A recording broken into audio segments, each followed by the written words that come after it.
এক পুরুষে গড়ে ধন আরেক পুরুষ খায়, পরের পুরুষ এসে দেখে খাওয়ার কিছু নাই। কেননা টেকসই উন্নয়নের সংজ্ঞায় সবচেয়ে গুরুত্বপূর্ণ দিকটি হলো বর্তমানে চাহিদা পূরণ করে ভবিষ্যৎ প্রজন্মের চাহিদা পূরণের জায়গাটি অক্ষুণ্ণ রাখা।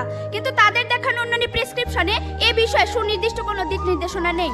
বলা হয়ে থাকে, কৃষক বাঁচলে বাঁচবে দেশ, হবে সোনার বাংলাদেশ। মাননীয় মডারেটর, এখনো দেশের অধিকাংশ মানুষ কৃষিকে আঁকড়ে ধরে জীবিকা নির্বাহ করছে। কিন্তু কথা হলো, দেশের এই সিংহভাগ কৃষিজীবী মানুষকে মানসম্মত শিক্ষায় শিক্ষিত ও কৃষিজ্ঞানে প্রশিক্ষিত করে গড়ে তুলতে না পারলে একদিকে যেমন কৃষি উৎপাদন বৃদ্ধি করা সম্ভব হবে না, অন্যদিকে অপরিকল্পিতভাবে রাসায়নিক সার ও কীটনাশক ব্যবহার করায় প্রাকৃতিক পরিবেশ ও জীববৈচিত্র্য চরমভাবে ধ্বংস হয়ে যাবে, যা টেকসই উন্নয়নে বড় বাধা। তাই আমাদের বক্তব্য হলো, মাননীয় মডারেটর, কৃষিজ উৎপাদন বৃদ্ধি ও প্রাকৃতিক বিপর্যয় রোধ করে টেকসই উন্নয়ন নিশ্চিত করতে শিক্ষা খাতে আরও বেশি বিনিয়োগ করে শিক্ষা ব্যবস্থায় কিছু কৃষিবান্ধব পদক্ষেপ গ্রহণ করতে হবে। আর সেই পদক্ষেপগুলো হলো: 1. কৃষি গবেষণায় বরাদ্দ বাড়াতে হবে। 2. কৃষি শিক্ষার প্রসারে আরও বেশি কৃষি বিশ্ববিদ্যালয় স্থাপন করতে হবে। এবং 3. কৃষকদেরকে প্রশিক্ষণের আওতায় এনে প্রশিক্ষিত জনশক্তি হিসেবে গড়ে তুলতে হবে। আর তার জন্য শিক্ষাক্ষেত্রে অধিক বিনিয়োগের কোনো বিকল্প নেই। লক্ষ্য করুন প্রতিপক্ষ, সাম্প্রতিক সময়ে বিশ্ব ব্যাংকের এক জরিপে দেখা গেছে বাংলাদেশের মোট জনসংখ্যার 70% বয়স 32 বছরের নিচে, যাকে বলা হয় ডেমোগ্রাফিক ডিভিডেন্ড। মাননীয় মডারেটর, আমরা বিশ্বাস করি ডেমোগ্রাফিক ডিভিডেন্ডের এই সুবিধা ভোগ করে আমরা খুব দ্রুত উন্নত দেশে পরিণত হব এবং দারিদ্র্যের হারও হয়তো সাময়িকভাবে কমবে।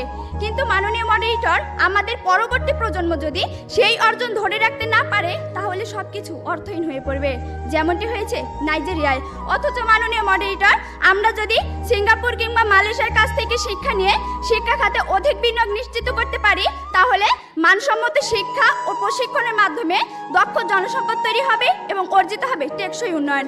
প্রতিপক্ষ, আপনারা যদি উন্নয়ন ও টেকসই উন্নয়নের মধ্যে পার্থক্য না খুঁজে শুধু আর্থিক উন্নয়নের স্বপ্ন দেখেন, তাহলে তা হবে বোকার স্বর্গে বসবাস করার মতোই বোকামি।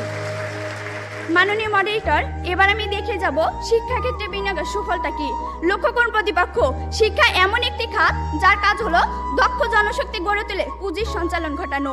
এ প্রসঙ্গে নোবেল বিজয়ী অর্থনীতিবিদ আর্থার শুলজ বলেছেন, প্রাথমিক শিক্ষায় বিনিয়োগ করা সম্পদের সুফল ফেরত আসে 35%, মাধ্যমিক শিক্ষায় 20% এবং উচ্চশিক্ষায় ফেরত আসে 11%।